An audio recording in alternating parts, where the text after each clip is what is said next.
This is Simply Cyber.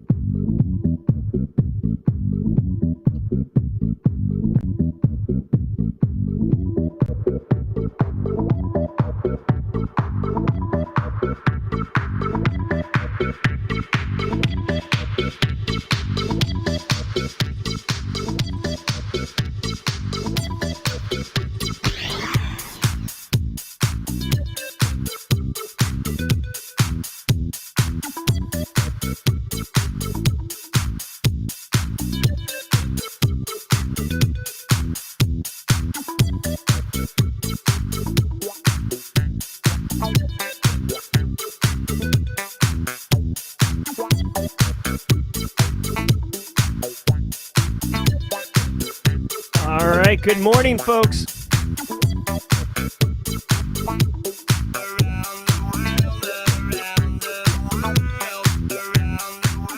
All right, good morning, folks. Today is Wednesday, November 9th, 2022. Welcome to episode number 237 of Simply Cyber's Daily Cyber Threat Briefing. I'm your host, Dr. Gerald Auger, and over the next 45 minutes, I'll be delivering the top cybersecurity news stories of the day and providing my expert analysis on each of those stories on what it means to you as a practitioner, or if you're looking to break in the industry, we got you covered.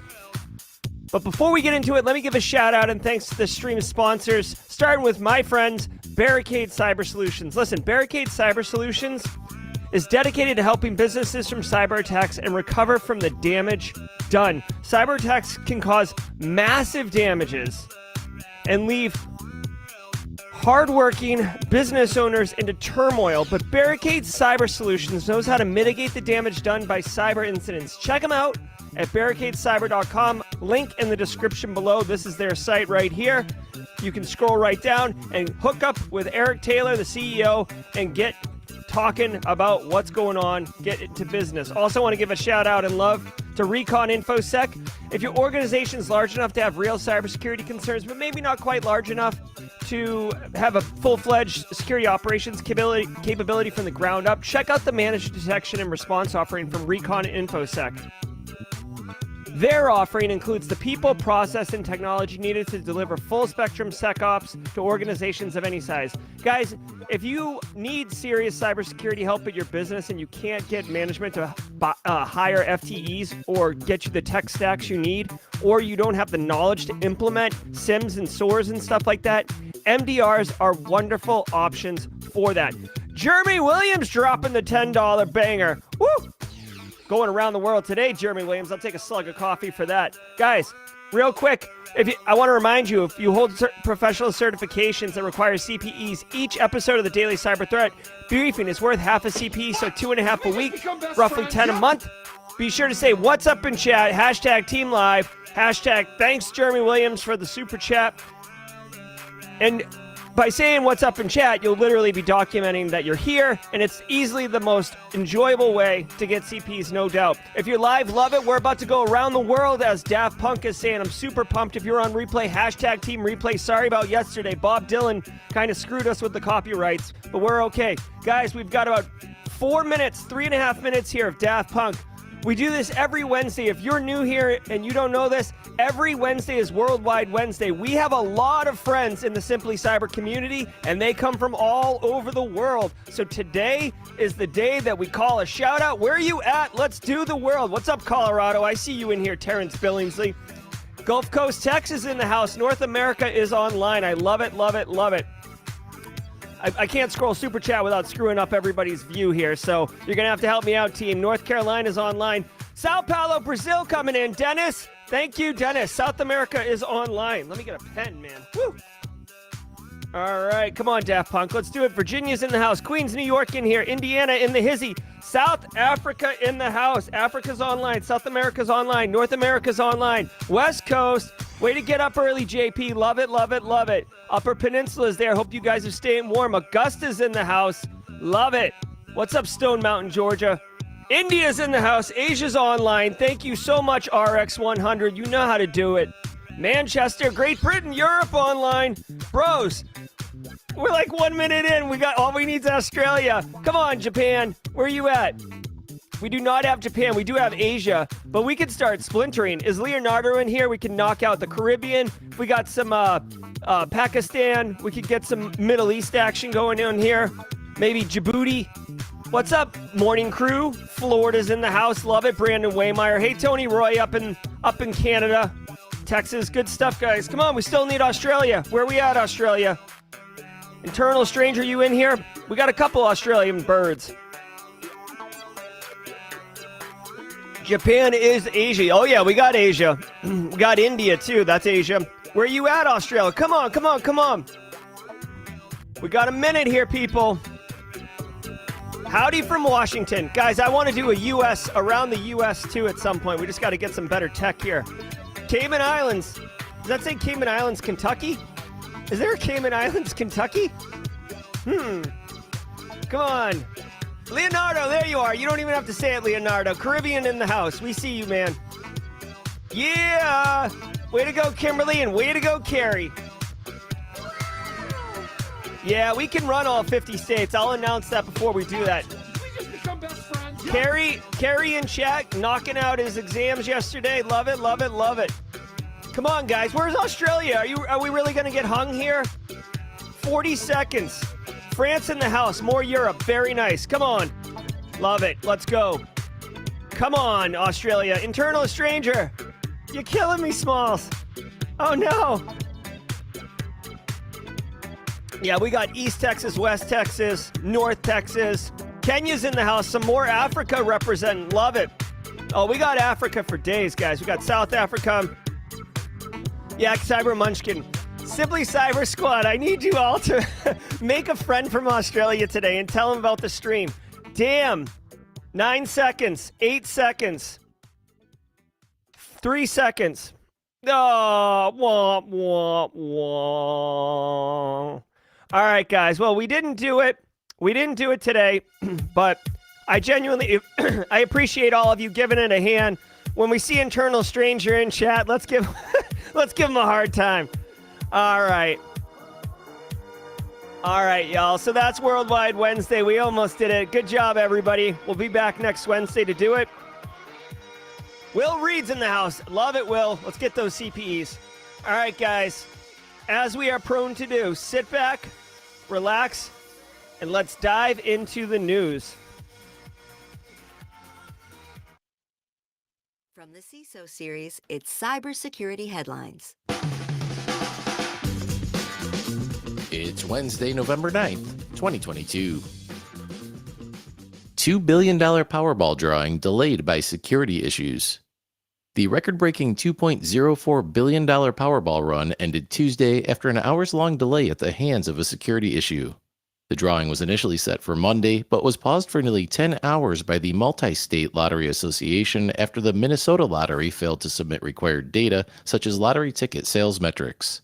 The drawing commenced on Tuesday morning, and lottery officials confirmed a single victor from LA County who will take home the world's largest ever lottery jackpot. A Powerball spokeswoman said, quote, "The delay was necessary to confirm the Powerball drawing could be conducted securely and accurately," end quote, but some are now questioning the integrity of the drawing process. Sure, why not? Why not? Everything is questionable today, right? So I do say it is kind of interesting that, you know, the largest jackpot, when money's on the line, Straight cash, homie. when money's on the line, man, people pay attention, people get serious, people want to know what is up. Couple questions that come to mind to me right away. How often does a state fail to submit data, right? I mean, is this like a common thing and it's just because it's a $2 billion Powerball jackpot that now people are looking at it? That's one thing they didn't talk about, but I'd be curious. Guys, humans make mistakes all the time. It's not always nefarious. It's not always, you know, clandestine conspiracy. Sometimes people just make mistakes. Join Simply Cyber's daily cyber threat briefing any time, and you'll see either me make a mistake like I did when I started the show and I had the wrong screen on, or you know, Thomson Routers the other day had their data exposed for 3 hours because somebody obviously made a mistake on a configuration change. Crap happens. Now, you would hope that their processes would be transparent and that they would be able to demonstrate not trust, but to demonstrate the veracity and the the validity of the entire process, the drawing. Guys, this Powerball thing really does have a lot of players involved, and the more pieces you add to a system, the more there is for process failure. So I don't know if there's anything particular. Obviously, there'll be some type of investigation, I would assume, between the person who won and if they have any relation to anyone who works at Powerball, and if the person who was involved in Minnesota not pushing their data soon enough. But it does seem a little sus, but I think it's just coincidence. So whatever. I mean, this isn't even a cyber story. I guess it's just because it's $2 billion. Whatever. Hackers leak Australian health records on dark web. Is this where Australia Following was? up on a story we brought to you yesterday on cybersecurity headlines, earlier this morning, hackers began leaking sensitive medical records stolen from Medibank, an Australian health insurer with nearly 10 million customers, after the firm refused to pay a ransom. The data leaked anonymously on the dark web includes names, birth dates, passport numbers, and information on medical claims and hundreds of customers. The hackers also separated victim data into a naughty and nice list, with some on the naughty list having codes linking them to drug addiction, alcohol abuse, and HIV. Among the victims is Prime Minister Anthony Albanese, himself a Medibank customer, who said the attack was a wake-up call for corporate Australia. As Medibank scrambles to contain the leak, it is also staring down the barrel of a potentially costly class action lawsuit. Listen, okay, so first of all, maybe this is where Australia was and why we couldn't run the table on Worldwide Wednesday. But that aside, a couple things. One, the hackers, I forget who they were. They said that they were going to release this data if they didn't pay. We covered this story literally yesterday on stream. And Medibank told them basically to pound sand. We're not going to pay you. Suck it. So what are they left to do? They, with all due respect, they have to publish the data, because if they don't, next time they threaten a victim that they'll publish the data, the victim's going to be like, you total bull. Like, why do I believe you to post? So they had to do it. Their hand was forced. Now, it sucks that they did it. I find it particularly a twist of the knife, and totally not necessary. And I know you can't really read it on stream, but they separated the victims into a naughty and nice list. So if you have HIV, AIDS, if you have drug addiction, or something that would be kind of social pariah, socially unacceptable, socially different than other people, right? So like something that you would want to keep private, not just the fact that you went in for a colonoscopy on November 10th or something like that, but like that you have something that you don't want people to know. They called it out in here. So that kind of sucks. Like that has an air of like, what's the word I'm looking for? Where you're like, not sinister, but like they literally did it because they were pissed, right? They had to go into the data and do additional manipulation in order to create these nice lists. It's it's cruel, frankly. So, whatever. But so, and then the guy who runs Medibank says we have to, like, they're trying to control the leak. Well, I will say that the hackers did offer you the opportunity to pay a ransom and not have any of the data leaked. Now, I'm not condoning paying ransoms, but my point is, like, they're racing to control the leak. Hopefully they're doing all these things and they kind of had it set up in advance, but it's kind of funny, I guess. It's kind of a rock and a hard place, right? Which is why ransomware is so successful. It's like racing to control the leak, even though yesterday we had all the opportunity in the world to control the leak. Hush Puppy gets 11 years in prison for cyber fraud. Jeremy Williams with the gifted sub. Thanks, Jeremy. Has been sentenced to 11 years in prison for conspiring to launder millions of dollars through business email compromise scams and other cyber schemes. 40-year-old Nigerian Ramon Olaronwa Abbas admitted to conspiring to launder over $300 million between 2019 and 2022. The U.S. DOJ ordered Abbas to pay restitution of $1.7 million to two confirmed victims, a law firm in the U.S. and a business person in Qatar. Abbas used proceeds from his scams to show off a lavish lifestyle on Instagram, gaining him influencer status. Interesting. Malicious.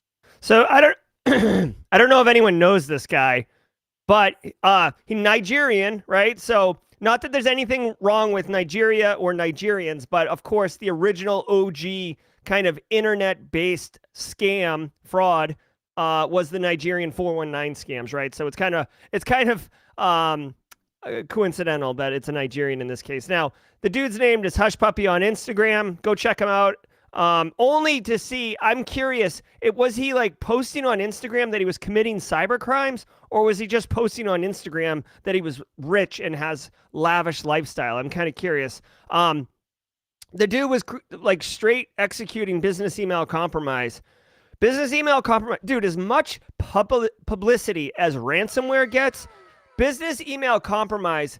Hey, and by the way, for all those people who just got gifted subs from Jeremy Williams, first of all, thank you, Jeremy Williams. You were so kind. Second of all, guys, make sure you check out the emotes. You just got access to a ton of new emotes. You get a special squad roll over on the Discord server, so please take advantage of that, and I'm going to give you an update on the emotes at the halfway break. As big as ransomware is, business email compromise is actually the second largest financial crime, cyber financial crime, in the United States at least, and it doesn't get nearly as much publicity as ransomware. But guys, average business email compromise is about $70,000. People get away with it all the time. A lot of businesses just write it off as a loss. Insurance companies and cyber insurance, I've reviewed multiple policies. They all are very clear about business email compromise and what they will not pay for. And basically, you have to follow your processes and all these other things. Most of the times, business email compromise comes from somebody not following the process. Therefore, insurance companies don't end up paying on it. And I've seen multiple CFOs just stroke a check, or not stroke a check, but basically just add it as a loss on the balance sheet as, other expense. Move on, more business. Because when you're dealing with like multi-million-dollar businesses, it sucks to lose 70 grand on average, but they're not going to slow down. They're not going to stop. They're just going to tell the people in accounting, be better, be careful, pay attention. We got hit. I've seen businesses get hit multiple times. So it is a very successful crime, very lucrative, not as lucrative as ransomware.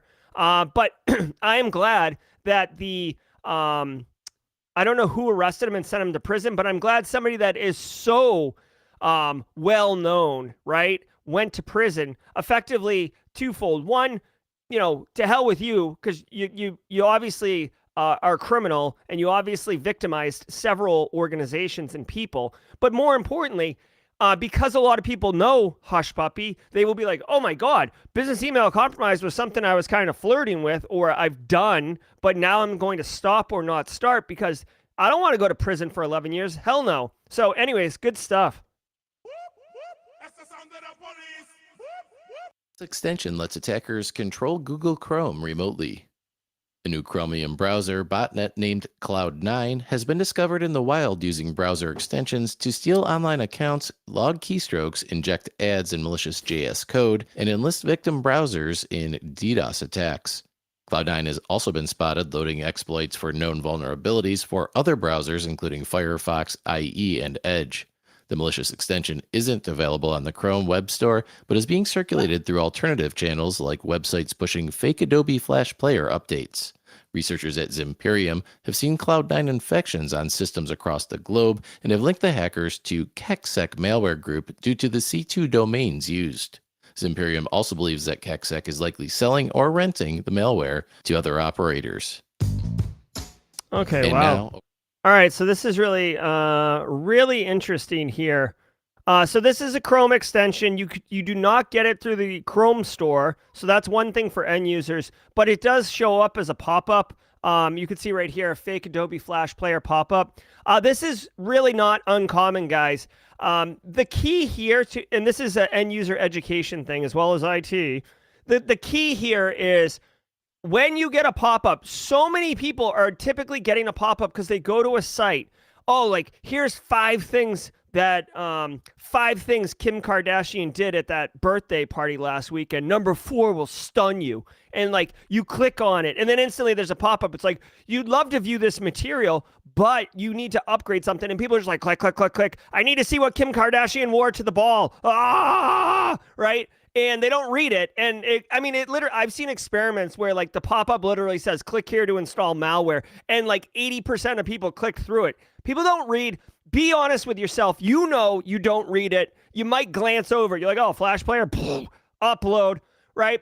So you got to be mindful of this, that it's basically just straight. Oh my God, gifted subs all over the place. You guys, so much. So love it, love it, love it. Thanks so much, Paula, for the gifted subs. Guys, enjoy that. So here's the thing. You got to educate end users. You got to tell them, hey, listen, this is how threat actors, you can't even say that much. You have to say like criminals are installing into your Chrome browser, and they do it with a pop-up. So be mindful of any pop-ups that come up.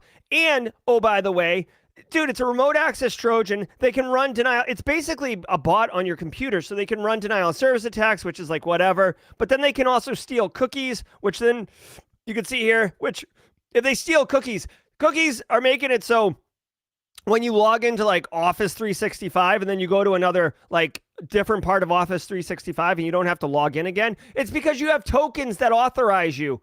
They're stealing those tokens, bro. Right? You need to protect yourself. It's bananas.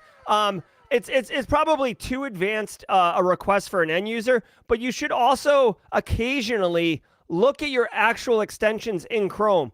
This extension right here, even though it gets installed maliciously, as far as I know, I have not seen Chrome extensions that can hide. So Chrome will tell you what extensions are installed. And if you see one that looks nefarious or you don't recognize it, uninstall it. That should be a best practice. Now, if you can lock down people's Chrome browsers and prevent them from installing extensions, that could be okay, or somehow control what extensions, that could be okay. I don't know if that type of functionality exists in some type of endpoint management tool, but long story short, you've got to be careful with this. And by the way, I want to tell you a true story, guys, really quickly. True story. You can't make this up.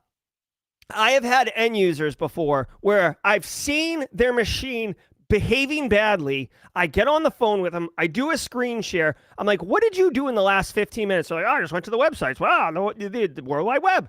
And I'm like, okay, I have a feeling it has to do with a Chrome extension. Let's look at your Chrome extensions. They pull up their Chrome extensions, and literally one of the extensions makes no sense, right? And Google has marked it in bright red letters, like potentially malicious or suspiciously malicious or something like that. Like it literally had a label on it that Google put there that said like, this looks wicked naughty. You should probably get rid of it. Now, I wish Google had by default disabled that extension, but that's a side point. But like literally and I told the end user, I'm like, what is that? And they're like, I don't know. Is that bad? I'm like, it's in bright letters and says malicious. Do you think it's bad? And they're like, are we done here? And I'm like, oh my God, to uninstall the extension, reboot your computer, and I'm going to be monitoring your machine. They're like, okay. So anyways, I know I'm spending a ton of time on a Chrome extension pop-up, but the point really is more about educating your end users of the different kind of threat vectors, because they are the ones who are going to be unknowingly complicit in activating and installing this malware on your endpoints. And, it just sucks. This is a pretty beefy, sophisticated piece of malware that can do all sorts of stuff, right? Keystroke injection, keystroke sniffing, token stealing, right? This thing's a hot mess on fire. So, I don't want that. Tons of people use Google Chrome. It's like the most used browser in the world right now. So until that changes, educate your end users and let's, Word from our sponsor, App Omni. Did you know that over half of companies have sensitive SaaS data exposed to the public internet? And many breaches making headlines now involve SaaS apps. App Omni can help. App Omni identifies misconfigurations and guides remediation to keep your SaaS data secure. We can help security teams make sense of data access permissions, third-party app visibility, and threat detection across their entire SaaS ecosystem. Get started at appomni.com. That's APPOMNI.com. Oh my God. I broke a sweat flipping out about that story. I had to take my hoodie off. All right, guys, it's the mid-roll. If you're new here, this is what we do every mid-roll.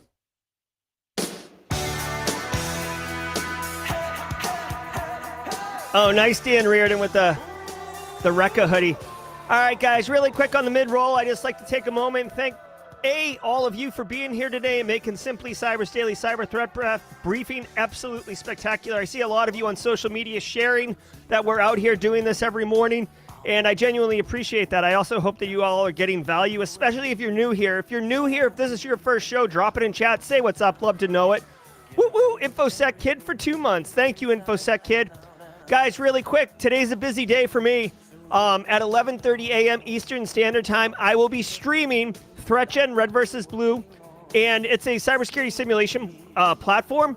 But guys, this is a fun stream today. I will not be playing. Just like last week we had an advanced player play, today we have a member of the Simply Cyber community who is relatively new to industry and to the game, who's going to be playing, and I'll be riding shotgun on them. So I'm pretty pumped about that. Joel Belton dropping mad gifted subs. Enjoy those gifted subs, folks. Take advantage of the emotes.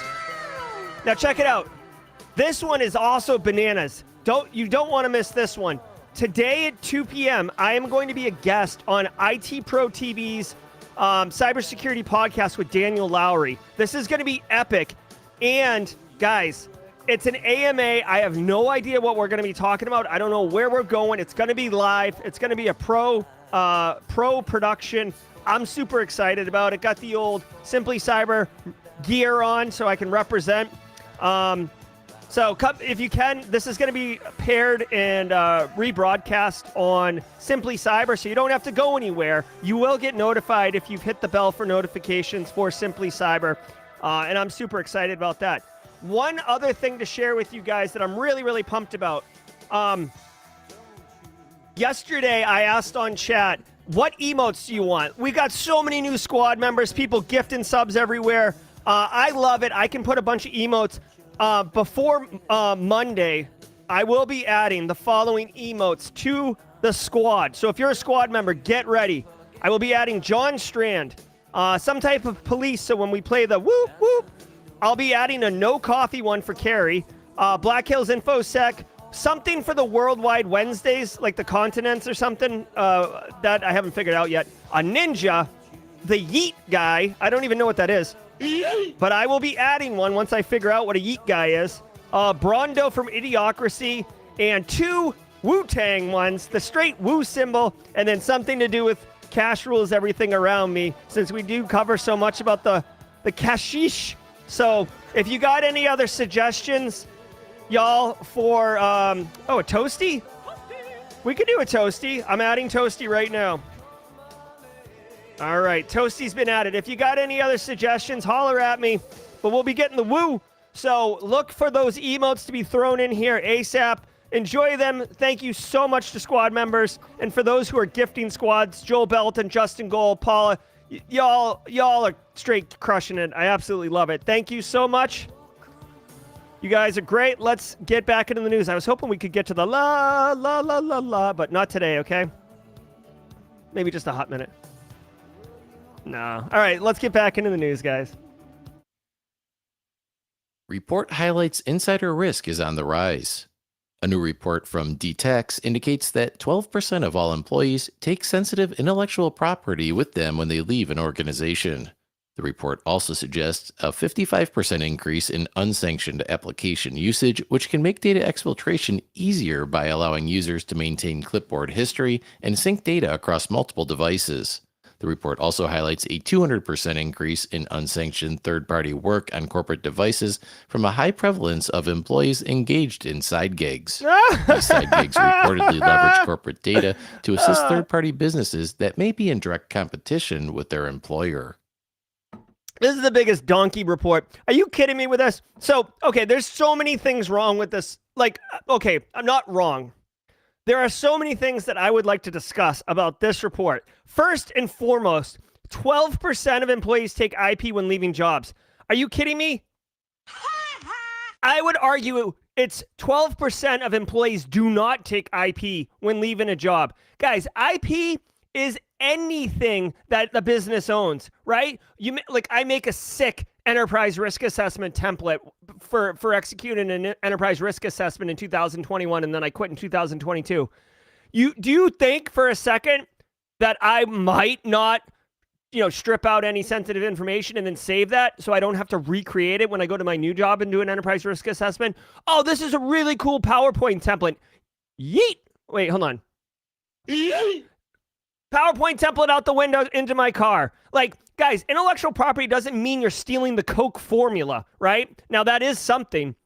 So I think 12%, and calling it on the rise is ridiculous, dude. Like, now, if they are qualifying that by saying something that has value over, like, whatever, $2,500, $10,000, then yeah, I can get on board with that. But this, first of all, I don't know if that's true. Second of all, and by the way, another thing that you would see this in is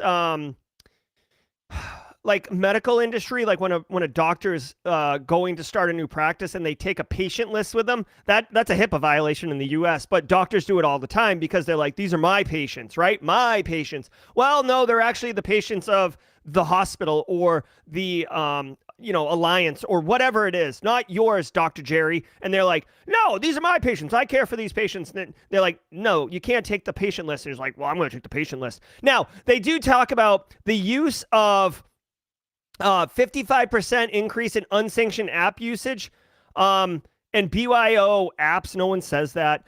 Shadow IT. So yeah, guys, Shadow IT is real. As cloud-based systems come online, it's very hard to manage cloud-based systems. There's a technology called, oh my God, what is it? CASB, Cloud Access Security Broker, CASB, right? So this is a term, maybe you don't know it. Throw it into your bucket there. CASB, the idea behind a CASB is that you can control and see what people are connecting to for third-party services like Dropbox, Google Drive, iCloud, etc., and see what they're doing and prevent them from doing stuff, right? Now you get into, you need like reverse proxies. You need to potentially decrypt and then re-encrypt at the border so you can actually look at what they're doing. CASB, to me, CASB is just another kind of twist on DLP where you can actually say, oh, you cannot go to Google Drive. You can't go to Google Drive. You can't go to OneDrive. So you could just straight up block it like a firewall rule. Or you can say you can't push that data, or you get flagged, hey, you're pushing large amounts of data. We can't see it because we don't do decryption, but you're pushing large amounts of data to Google Drive. What the hell are you doing? Explain yourself. So there's these things. Y'all, I have never seen a DLP solution be implemented effectively ever. And I've never seen a CASB solution implemented effectively. I have seen CASB where they straight up say you can't access these sites. But guess what? You didn't need a CASB to do that in the first place. You could have done it with a firewall. And oh, by the way, because people are working remotely, all they do is log off the VPN onto their home network and then access the cloud storage solution. It's like, what are we doing here? Like, yes, the cloud made everything way more easier, but it also made everything way more easier if you're picking up what I'm putting down here. So good luck trying to control that risk. They call it shadow IT, but it's like, it's out of control bananas. Now, the final thing they say, and this one I have no love for, okay? They talk about a 200% increase, which is absolutely out of control, in unsanctioned third-party work on corporate devices. So all they're saying is, people are getting side gigs. People are, there's another term for it, overworking or something like that. There's a term when you have like two full-time jobs, overemployed. Okay, you're overemployed. But guys, I don't care if you're overemployed, right? I don't care if you have 8 jobs, but bro, you cannot use you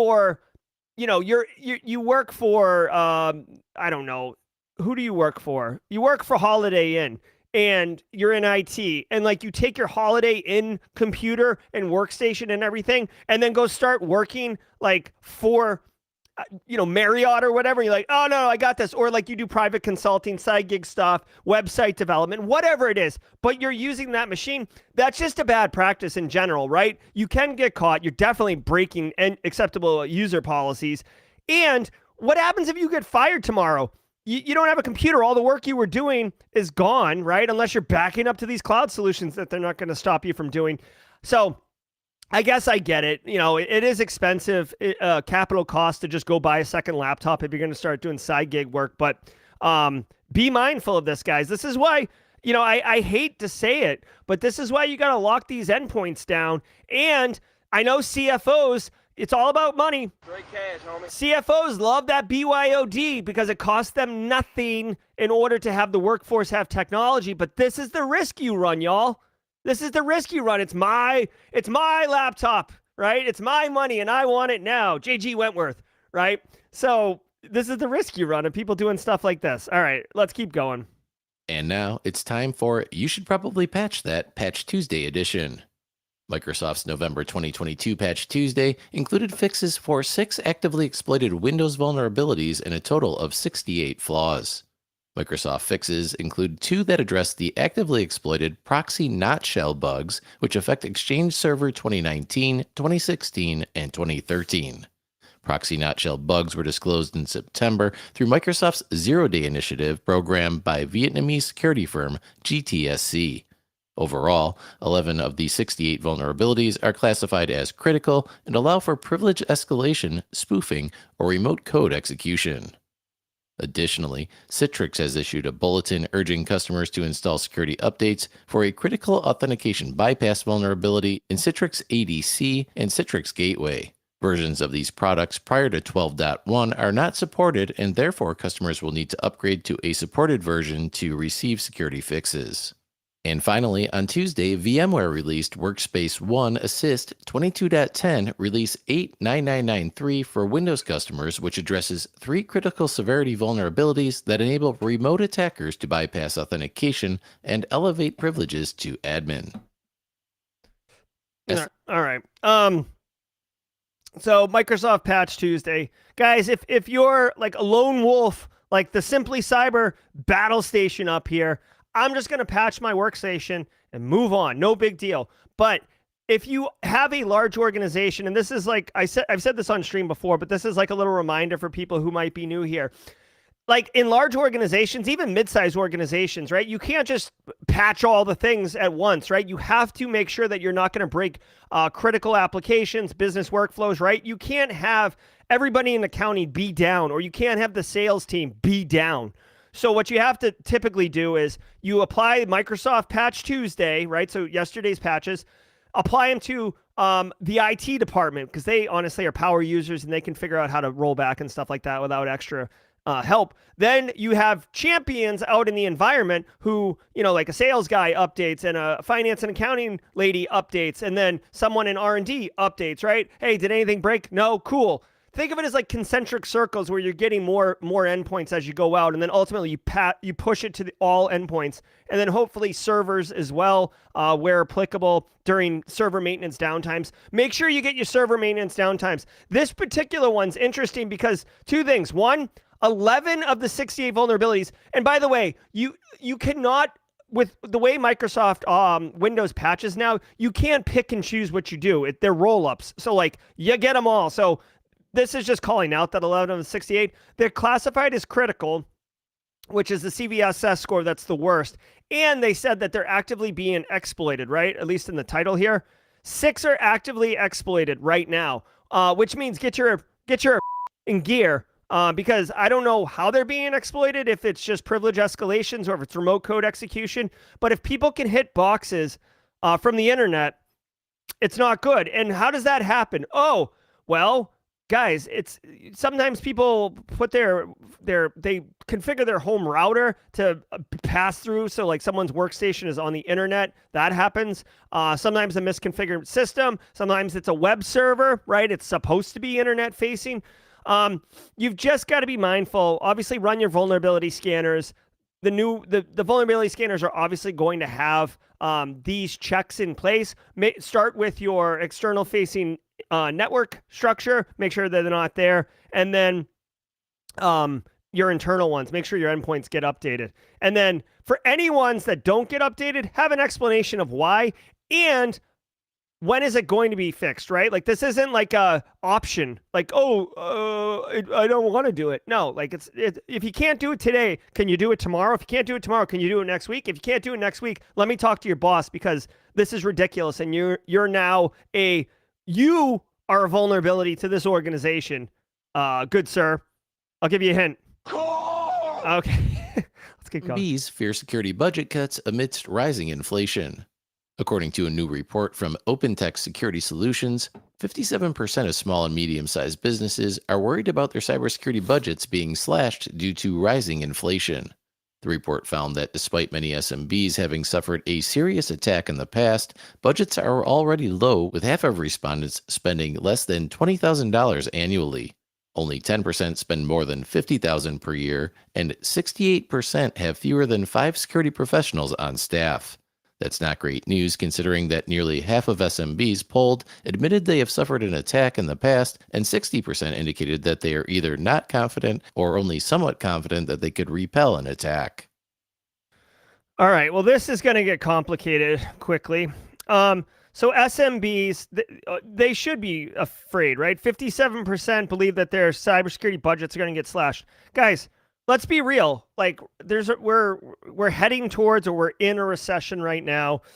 I know there's an actual formal definition of like GDP goes down 2 quarters in a row. It's a recession. Whatever it is, people are getting laid off all over the place, right? It's not good. So if businesses are cutting headcount to save on expenses, once they cut the people that they can cut and they can't cut any more people, it's like shaving meat off a bone. Eventually, you're going to either, shave off enough overhead and be able to float the business until numbers come up or whatever, or you're going to start looking around at what else can you cut? What part of the bone can you shave off? And guys, let's be real, all right? I love cybersecurity, but people who don't know what cybersecurity is, like, with all due respect, like a CFO, a CEO, right? They know it's not good to get hit, but if they cut the cybersecurity budget, they don't see an immediate impact, right? If you cut IT spend, and then, Johnny drops his laptop in a puddle and you can't replace it, Johnny's not working. Or you're like, you're doing shifts with a laptop, which is ridiculous, right? There's a real pain point. There's an impact. When you cut cyber, or, you don't renew a tool or something like that, it's not like immediately the hackers are in, right? 90s hacker voice, like, I'm in. Like, that doesn't happen immediately. So the impact isn't felt immediately. But believe me, and this is why people in the industry use fear, uncertainty, and doubt as a lever in order to get funding and stuff, all you're doing is actually increasing the risk of a bad thing happening, both the likelihood because your defenses are less, right? So there's a greater likelihood something will break through, and the impact because your defenses are less, you might not detect it. You might not be able to respond to it. You don't have the staff to do anything with it. So you're basically... driving on the highway without a seatbelt. Yeah, you can friggin' do 90 miles an hour, go for it. But if someone jacks into your lane and you're not expecting it and you hit the Jersey barrier, guess what? I told you shouldn't have cut the seatbelts out of the car. I know that it saved us $18,000, but guess what? The seatbelts were pretty important, Johnny, right? So, out the car. I get mad. I'm not asking for extra budget, but can we please just maintain? Another thing that I want to point out, I mentioned Recon InfoSec at the beginning and MDR solutions. MDR is like something that plays in here, right? Small businesses typically outsource IT. If you guys don't know this, they typically don't have an IT person, or maybe they have one. But a lot of times they'll outsource IT because it's a cost, it's a scale multiplier, right? For the cost of one full-time employee on staff, they can have, 5 quote unquote full-time employees doing IT stuff in a managed service. Same can be said for managed security services, which is typically what a managed detection and response service is. They look at your EDR, they look at the network logs, they alert you when stuff's happening, they take action if ransomware is starting to spread and shut down endpoints and quarantine them and stuff like that. A sucky MDR just tells you have a problem, like, oh, thanks, that's what I need. A good MDR actually will basically operate as your security operations team. And that's a way to get value for your money. So if you are one of these businesses or you work at a business where they're talking about belt tightening, I would suggest considering MDR or starting to look for a new job. Man, dude, by the way, 20 grand, half of respondents spend less than 20 grand on cybersecurity. That's not great, guys. You know, like, just to give you perspective, Microsoft Office 365, to get into the platform and have like Microsoft Defender and, you know, multi-factor and crap like that for your business, it's like $150 a year per person, right? Which doesn't sound like much, $150 a year, Jer, or like $20 a month, right? So let's say it's $20 a month, it's $240 a person. That's $1,000 for every 4 people, right? Now you see it, right? So for every 4 people, it's $1,000. So this right here means what? 20 times 4, 80 people. So if you have a business of 80 people, they get Defender, and that's it. You have no SIM, no logs, no firewall. You know, like nothing, no MDM.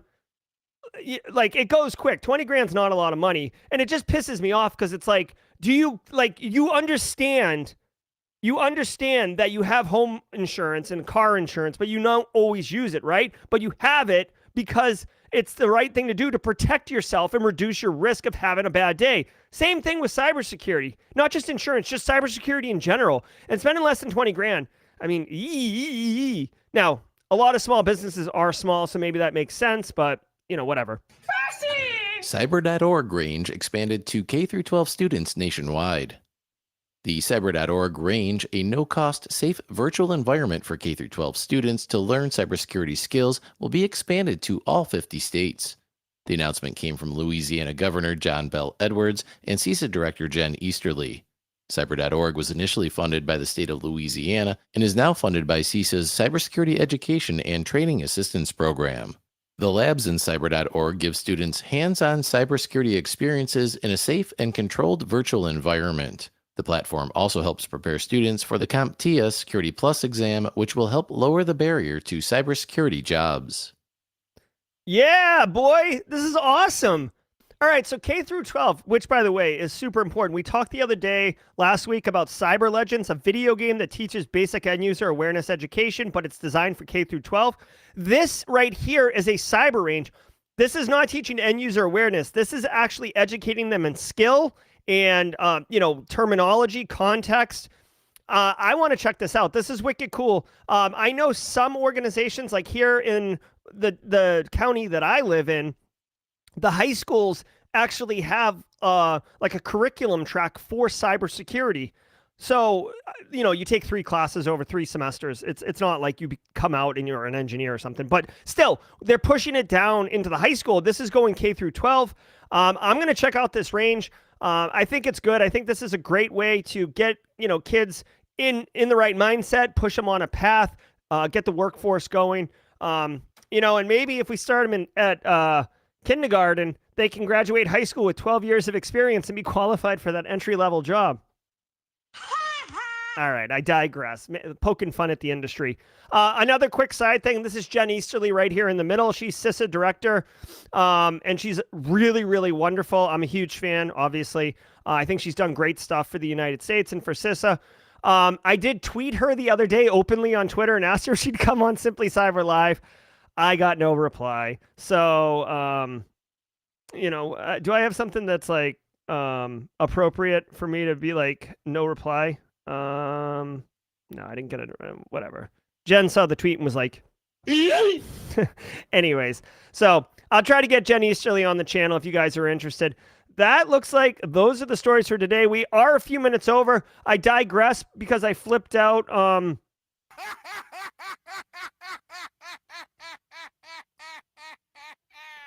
I did flip out for a few minutes about some story. I don't even remember. Oh, the Chrome extension one. I lost my mind. And I think SMBs and Insider Thread. Guys, today was a spicy day. I literally lost my mind on multiple stories. I apologize unless you're into me losing my mind. And then, you know, you're welcome. But I hope you guys had a good time. If this was your first time here, welcome. You're always welcome back. I'm going to get those emotes. It looks like Dan Reardon was helping me out, develop some emotes for the channel. So I'm excited to check those out. All right, guys. Thanks so much. I hope to see you at 11:30 a.m. And really hope to see you at 2 p.m. Eastern time for the IT Pro TV channel. Did we just become best friends? Yep. All right, Cyber Munchkin with the love. Thanks, Cyber Munchkin. And again, great job, Carrie. Making moves like a snake in the grass. Roundabout. If you know your gangstar, your guru. All right, guys, I'm going to head on out. Be good. I'll see you guys later today at 11:30 a.m. or 2 p.m. or tomorrow at 10 a.m. for the daily cyber threat briefing. We're back on the 10 a.m. schedules. I do teach tomorrow. Although I have a guest lecturer tomorrow, Charles Finfrock. I'm a crypto evangelist. I love it, love it, love it. Yep. Charles Finfrock coming into town, taking him to dinner tonight, teaching my class tomorrow. High fives everywhere. Be good, guys. We'll see you at 11:30. Take care.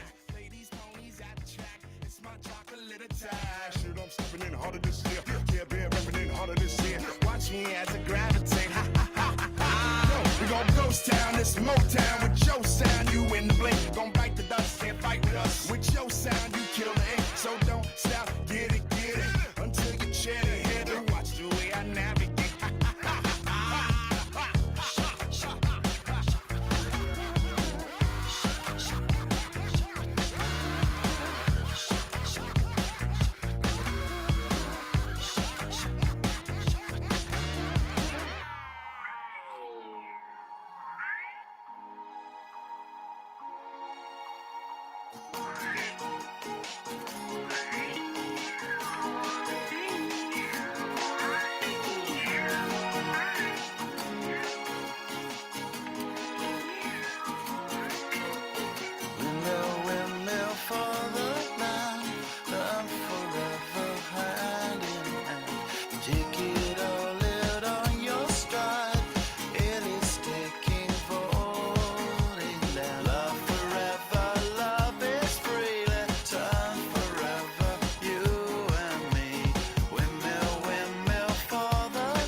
Watch me navigate.